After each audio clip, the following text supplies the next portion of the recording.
Do, re, mi, fa, sol, la, ti.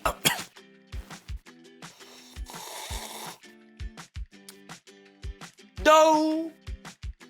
Hey guys, welcome to the Story Lab. This week we're talking about friendship while we take a look at what makes a good friend. Ooh, some tea for me?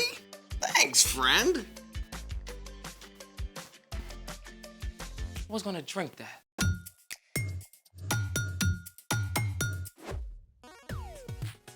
Hey, I'm Carter. And I'm Zeke. We're talking about friendship, which is using your words and actions to show others you care. Now, what do you like to do with your friends? We take our bikes over to these awesome trails and ride. Well, me and my friends play a lot of video games.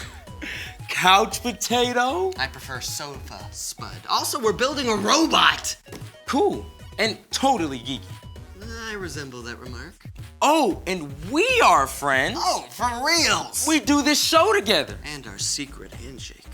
Oh, yeah. Good. Ha. I love our secret handshake. Oh, and we got a set of friends joining us today who do something even more awesome together. Wait. Let me guess. Skydiving, domino tricks, collecting hot sauce, competitive bug eating, deep sea noodling. None of the above. Well, what do they do? Our new friends, Chris and Sandra, just so happen to be great at harmony.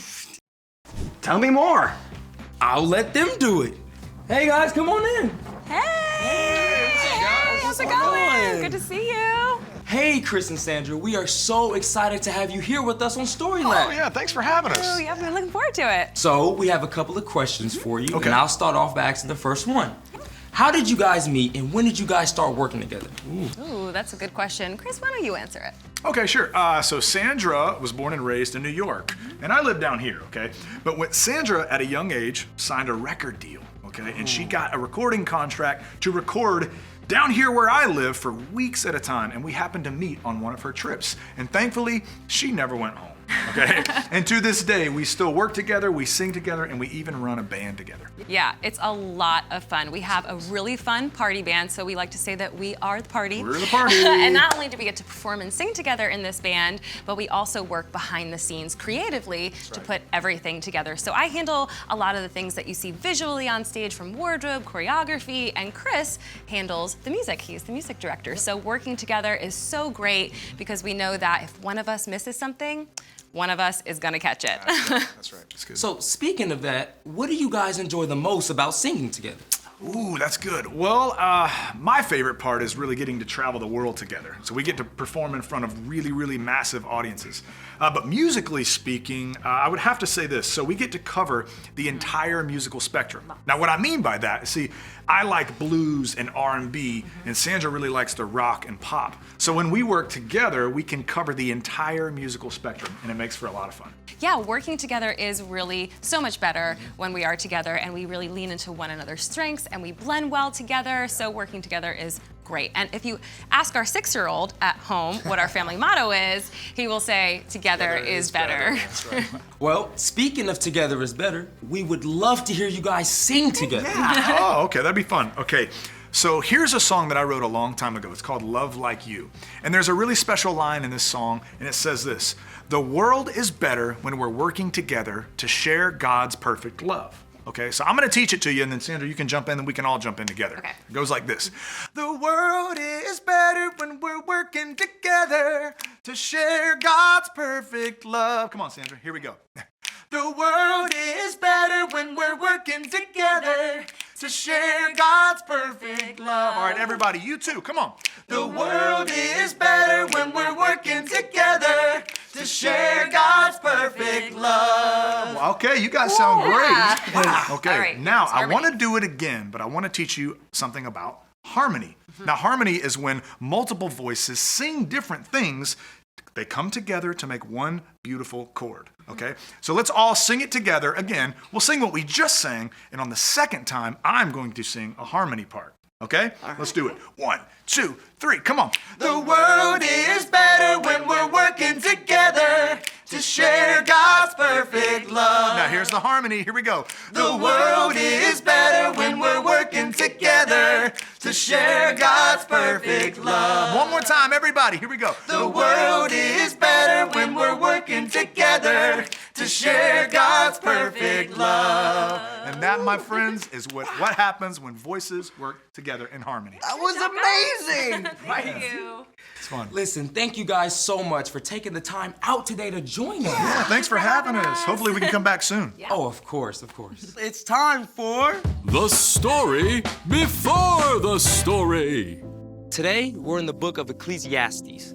Much of Ecclesiastes was written by someone called the teacher, who was likely Solomon. Solomon became king while he was still very young. God told him to ask for anything he wanted, so Solomon asked for wisdom, and God gave it to him. Solomon showed such wisdom that people came from far away just to see him. Solomon lived a full life filled with riches and fame and anything he could ever want. But at the end of his life, he began to think about and question what really matters. In Ecclesiastes, Solomon shared what he learned about life under the sun, which is where our story starts. Take it away. Hey everyone, I'm Brian. As King Solomon grew older, he started to see that being super smart or famous or rich cannot make you happy for very long. In chapter 4 of Ecclesiastes, he talked about a guy who works super hard, super long hours. Money, money, money, money, money. Hey, dude, I'm not everything. And then the man looked around and realized he wasn't happy. There was nothing and no one he really cared about. Who am I working so hard for anyway? Bottom line, this guy had no friends. He had no one to share his life with. King Solomon used that setup for these next verses that pack a big punch. 2 people are better than 1. They can help each other in everything they do. Now, you probably hear things all the time like, you do you, follow your heart, go after your dreams. Now, there is some truth and wisdom in those words, but at the same time, they can push you to go it alone and just focus on yourself. And that can leave you feeling, pretty empty. After all, we are designed to be friends with God and with each other. Solomon went on to write, "Suppose either of them falls down, then the one can help the other one up. But suppose a person falls down and doesn't have anyone to help them up, then feel sorry for that person." Here's the first thing to remember. A good friend can help you. Maybe you trip while running on the playground and faceplant in the dirt with a skinned knee. When that happens, you definitely want a friend close by to give you a hand up. But it could also mean that you crashed and burned on your last math test. A good friend might be able to step in and help you study and understand. Let's check out the next part of the verse. 1 person could be overpowered, but 2 people can stand up for themselves. It's so important to remember that a good friend can stand up for you. Sometimes people who are hurting will hurt others. Chances are there's someone in your life who ignores you, says hurtful things to you, or talks about you behind your back.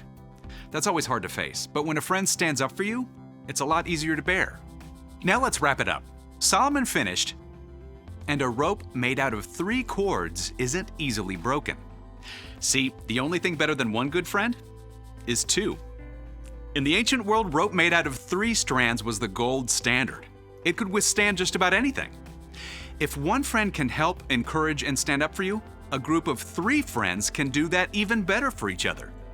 Some people think that Solomon wasn't talking about another person here, but rather God. If both you and your friend trust God and are choosing to follow Jesus every day, your friendship will be even stronger. You can encourage each other daily to grow and be more like Jesus in everything you do. Let's take a look at all of that together. 2 people are better than 1. They can help each other in everything they do. Suppose either of them falls down, then the one can help the other one up.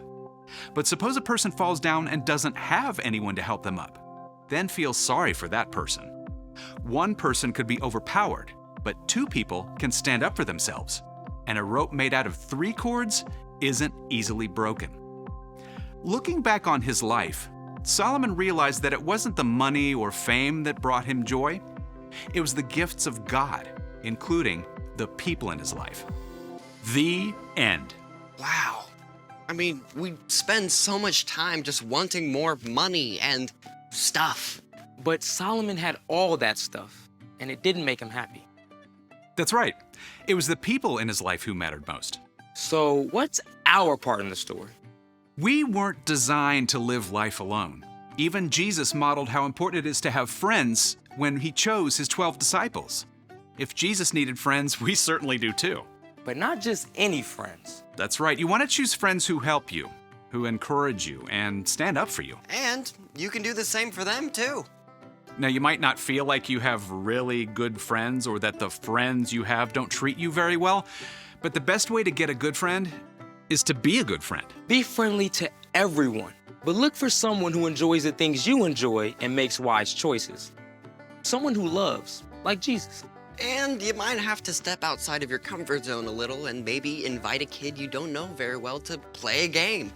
Keep your eyes open at school and church and maybe be willing to try a new activity where you could meet a new friend. Because having a good friend can make all the difference in the world.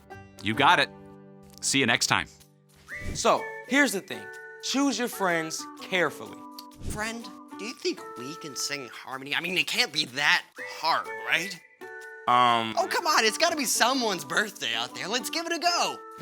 I'm not sure about... Come on. Thanks for joining us in the Story Lab. See you next time. All right, on 3, happy birthday. Let's go. Are you sure? 1, 2, 3. Happy birthday to you. Okay, Zeke. It's their birthday. We're not trying to scare them.